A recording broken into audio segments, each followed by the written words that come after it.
Everyone believes the weakness in the market is sitting with stocks, with equities. When we look at the S&P 500, we've been printing 4 weeks of just sideways and downwards action. Stocks like SpaceX, Microsoft, Meta, they've just been going down over the last couple of days. Combined with the fact that we're going to have rate hikes over the year, a lot of the market seems spook right now. But we actually believe the true story lies behind this. The US yield difference between 10-year bond and 2-year bonds. And while this particular spread is at a minimal of 0.29, we believe right now it's not signaling that much growth, which is why the market is not going risk on just yet. Add that with Brent, crude, and oil commodities going down is possibly shaping up for a move that actually could surprise you as compared to give you fear. All of that with some analysis on Bitcoin, Ethereum, and other crypto we will cover in today's video. Hello everyone and welcome to Strategic Markets, your place for technical and fundamental analysis all at once. Now, into our midweek session. It's actually a reasonably exciting / interesting time, I would say.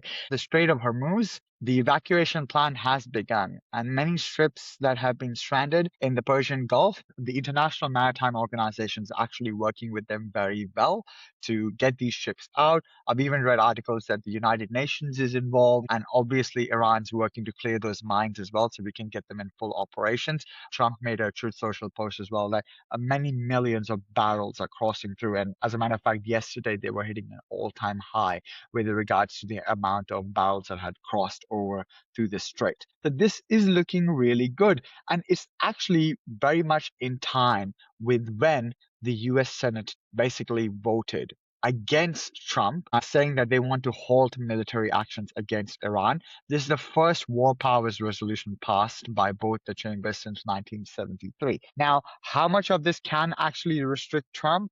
Trump on Truth Social has made it very evidently clear that regardless of this, he's going to progress ahead with making sure whatever is in the best interest of America. Whether this was the ultimatum needed for him to come up with this peace deal, or whether this was all just timed very well, we kind of just have to see that particularly play out. But it just happened to have worked for now.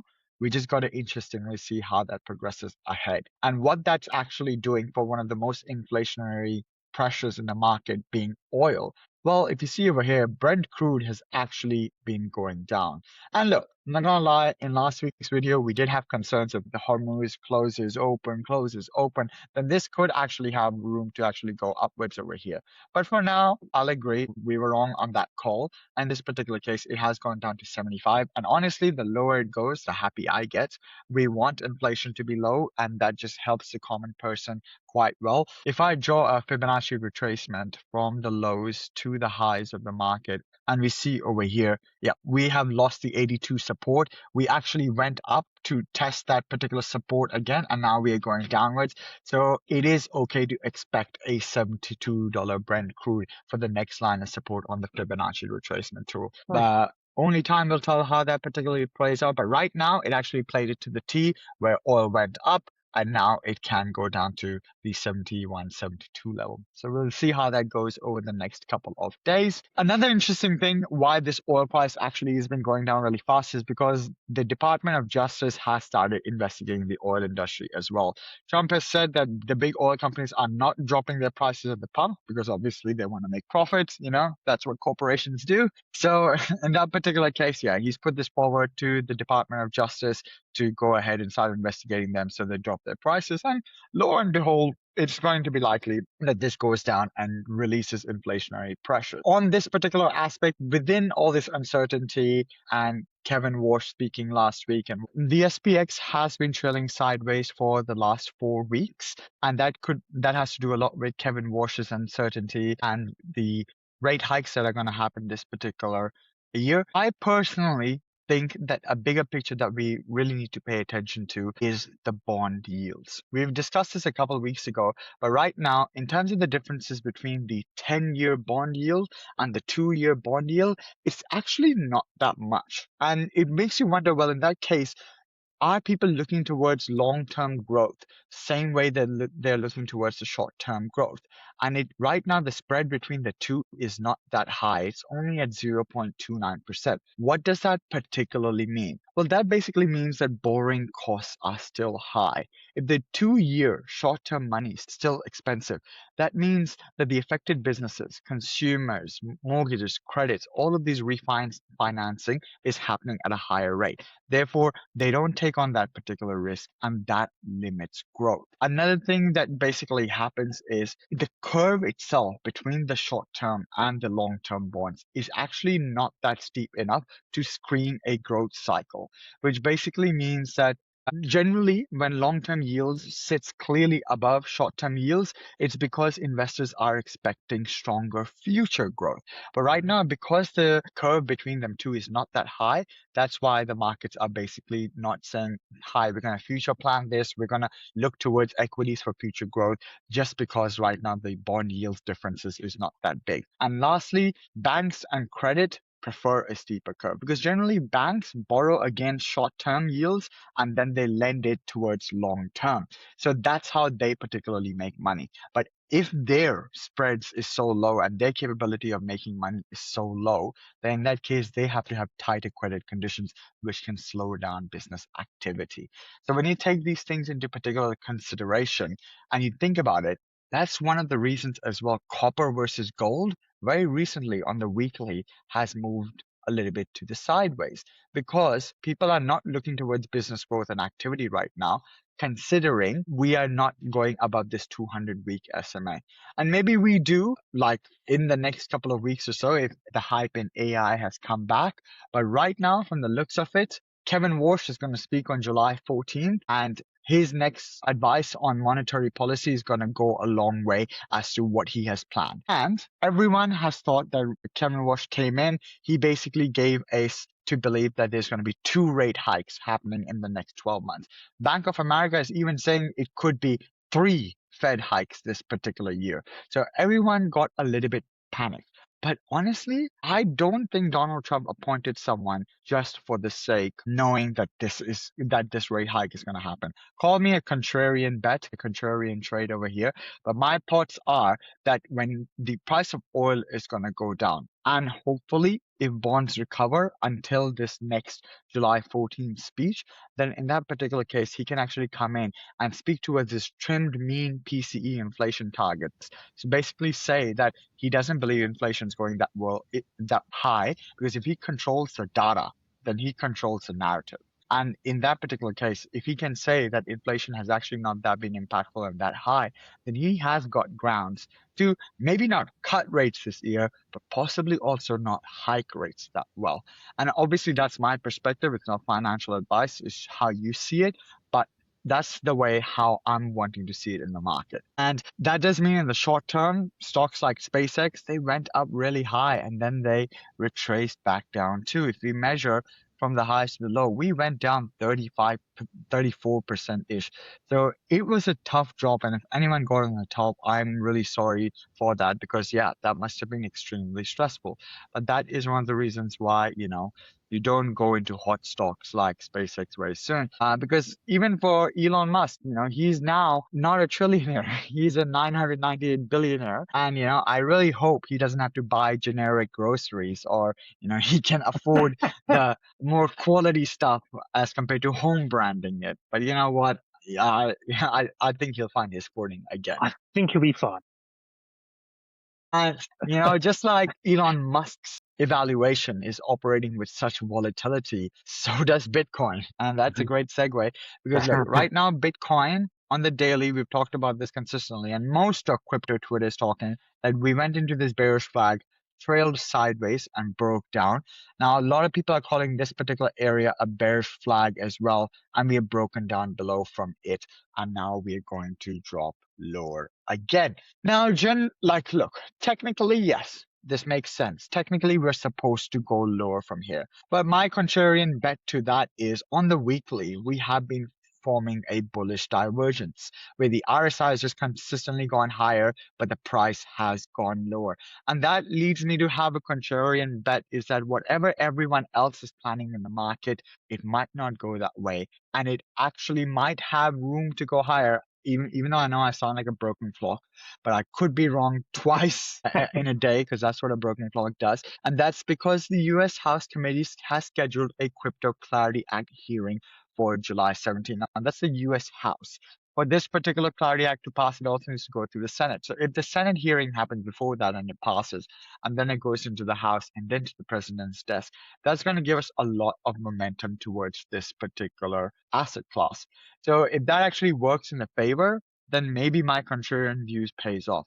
But it's not to say that this bearish flag doesn't stand. It does, and honestly, it's one of the reasons why I'm not trading right now, because Bitcoin is just extremely volatile. It's a very tough situation right now. A lot of things have to go right, or Trump as well, for him to get his way too. And it just seems like until that chaos subsides and we have a clear direction, it could go either way. And I'm just giving you both of those perspectives, with mine being a little bit more optimistic towards this particular asset class. Ethereum, on the other hand, similar story. On the monthly, we are within this particular chart price action. I'm really interested to see how June closes up. I would love to see a Hail Mary and, a little bit of price action move upwards. But right now we're in dark territory. And honestly, unless anything fixes up, Ethereum is following the same dark story that most crypto assets are, including altcoins versus Bitcoin, which has been going down recently on the daily. We are still above this when we look at the multi-month trend line over here. So that is good. That does signal that we might still be at that breakout aspect. But on the daily, though, we have been losing strength. So unless we pick up some strength over here, cannot really comment much on altcoins right now, that they actually are still a risk on asset class, and if the cycle is not willing to go risk on right now, then in that case, that is a concern.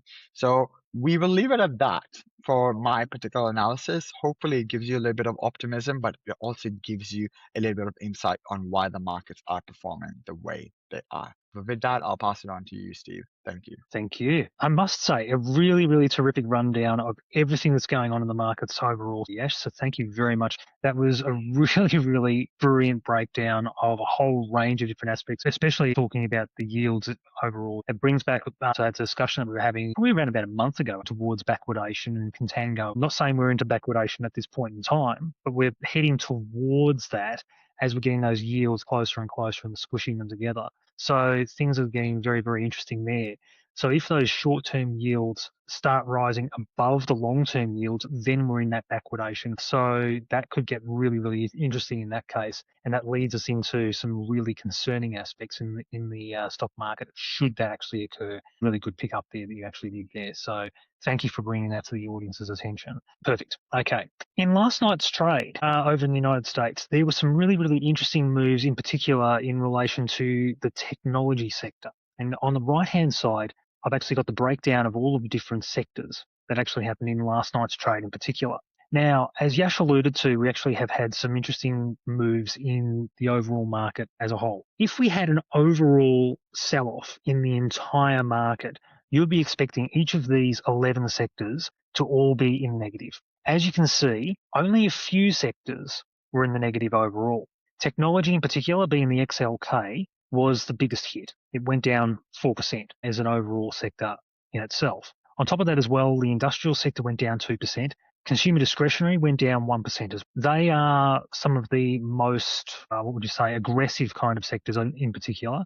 And so is also the materials sector in terms of going down 1.5%. All of the other sectors in particular, though, rose. And in terms of, say, like particularly things like defensive sectors overall, things like the utilities sector rose, real estate, property, consumer staples, those kind of things actually rose, being the defensive sectors. If it was an overall sell-off and everyone was just dumping everything, all of these would just be red. So overall, even though we had a pullback in the market in general, we were seeing a bit of a distribution in terms of different sectors overall, seeing some strength.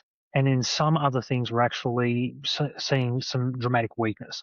So even though you would have heard the media basically saying, technology is completely wrecked. Okay, sure, one particular sector. But in the grand scheme of things, other sectors were picking up some of the slack. Even the communication sector, things like Meta, Google, someone like that, who was been actually seeing quite a lot of weakness in recent times, that was even seeing some strength. So we're seeing some, how would you say, some sector rotation going on in relation to the markets overall. So just something to keep in mind as we're taking a look at things overall too. Now, let's take a look at some of the other areas of the market overall.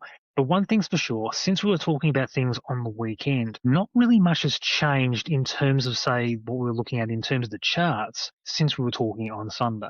One of the notable things, we were expecting more than likely Brent Crude USO to probably be rising since the weekend. That has not actually occurred. So yes, Yash and I had got that call wrong in that way in particular. I think it's probably surprising a lot of people. But overall, this support level, in terms of the moving average of the 200-day moving average, is currently failing at this point in time. And we're actually seeing Brent Crude as well as USO essentially still sinking beneath those particular areas. So that test of this 200-day moving average is definitely not working out too well in terms of Brent Crude. And when we take a look over at USO, it was the test in relation to the yearly VWAP. Essentially, that's now failing as well.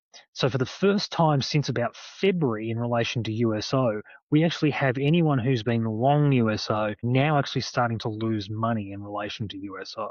That's in terms of the average purchaser. So there's some very interesting dynamics going on there. That's been one of the major changes in relation to the charts. In terms of any other changes that are going on, anything else that's been notable, one of the big things that's been really notable overall has it basically been in terms of gold and silver. Now, in relation to this, you can really see the big thing that's going on here in terms of gold and in terms of silver, which I'll show in a few moments' time.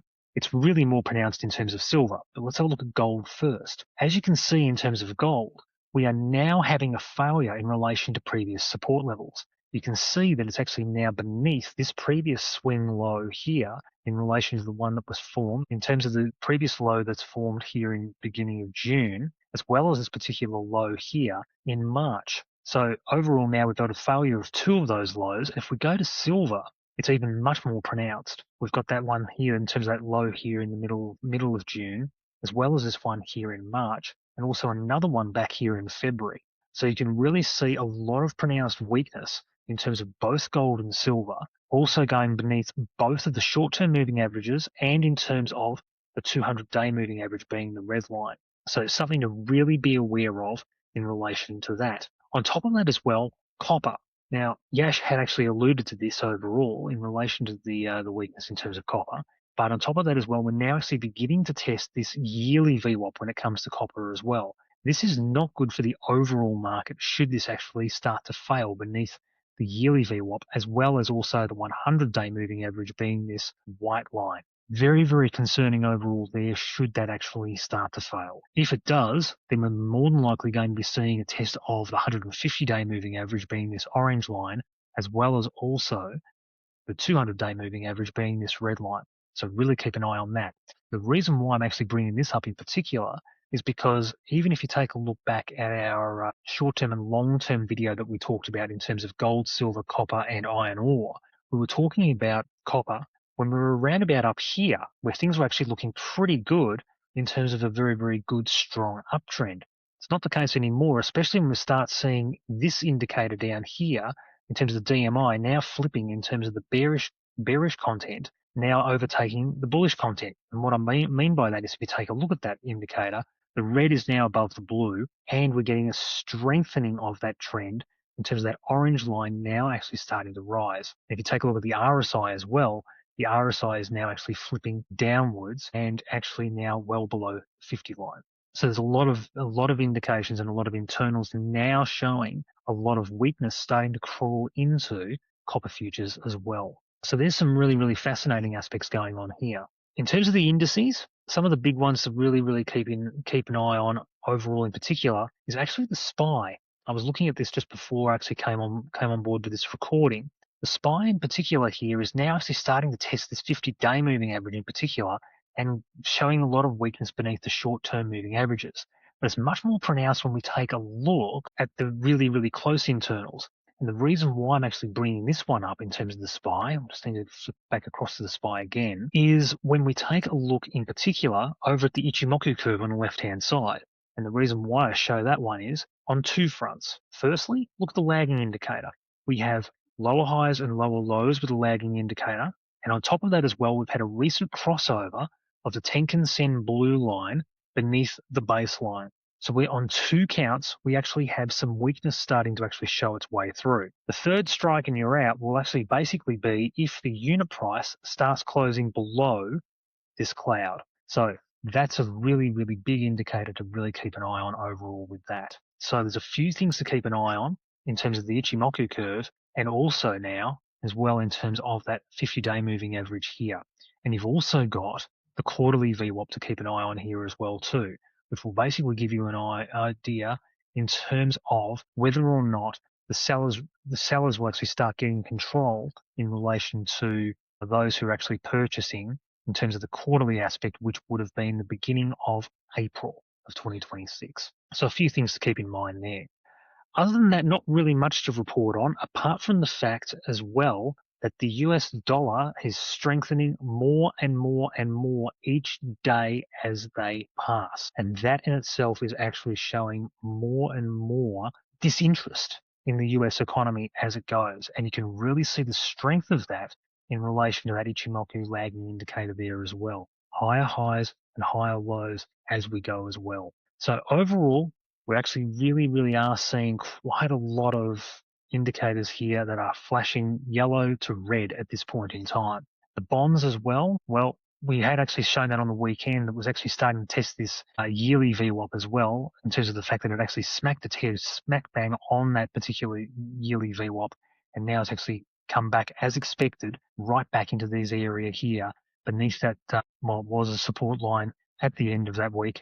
Now it's coming back, and now that'll actually be a resistance area again. So whether or not it actually maintains itself and holds this area, if it fails to hold these particular areas in terms of the short-term moving averages and comes back beneath the September low again, then it's going to be on for young and old, so to speak, because the lower these bonds go, the higher the yields will go as well. So that could be very interesting overall there too. Other than that, that really is pretty much about the same thing as what we were talking about over the weekend. So I'm not going to really stretch this presentation out too much today in the interest of time. There really hasn't been that much change compared to what's been going on over the weekend as well too. So quite a lot to really consider in terms of all of these indicators that are going on at this point in time as well, but really just a matter of keeping an eye on some of those charts and those levels in particular, and really observing exactly what's going on. But in the grand scheme of things, this really doesn't seem to be a Brent crude story anymore. We've been alluding to that over the last few videos as well, and we have actually been discussing the mere fact that the yields, in terms of the bonds, the bond yields, has really been one of the big major drivers for quite some time. It's really starting to come to be that mere fact as well right now. Keep an eye on those yields, especially if those short-term yields actually decide to really spike, and also keep an eye on the volatility as well. The volatility starts rising as well above 20 again. We're going to start seeing a lot more people having a little bit more fear in the markets. They're buying their put protection, all of those kind of things as well too. So there's a lot of things to keep an eye on, and of course, keep an eye on your positions as well there too. With that, mate, I'll pass it back to you, and we'll see everyone on the weekend. Thanks for that there, Steve. And I couldn't agree with you more. The story is changing from Brent crude, and there's a lot more aspects such as bonds, such as the AI narrative, whether that's cooling off a little bit, and what Kevin Warsh is bringing to the table and how rate cuts react as well to that. So we will keep an eye on that for you, and we'll keep reporting to you. But thank you so much for joining us for today's session. If you have liked what we have shared with you today, feel free to drop us a like. That goes a long way with regards to motivating us to keep making this. If there's anything we could do differently or anything that you liked specifically, please feel free to drop a comment. That also really makes our day. For today's word, let's go with Bond madness. Let's go with Bond Madness. If you've been here through all the way, just put the comment Bond Madness through, and we will give you a shout out on next week's video as well. On that, thank you so much, Mark, for being a consistent supporter of the channel. We really appreciate you. And if you've been loving the journey until now, feel free to join us along as well and put that subscribe so that you can get notifications and info on our next upcoming videos. Absolutely. But with that being said, thank you so much, everyone, and we will see you on the next one. And if you want to drop a symbol of something or a ticket of something that you want us to cover as well too, drop it down there. Let us know in that way as well, and we can always cover that too on top of it all as well. But otherwise, we'll see you on the weekend, guys. Thank you so much.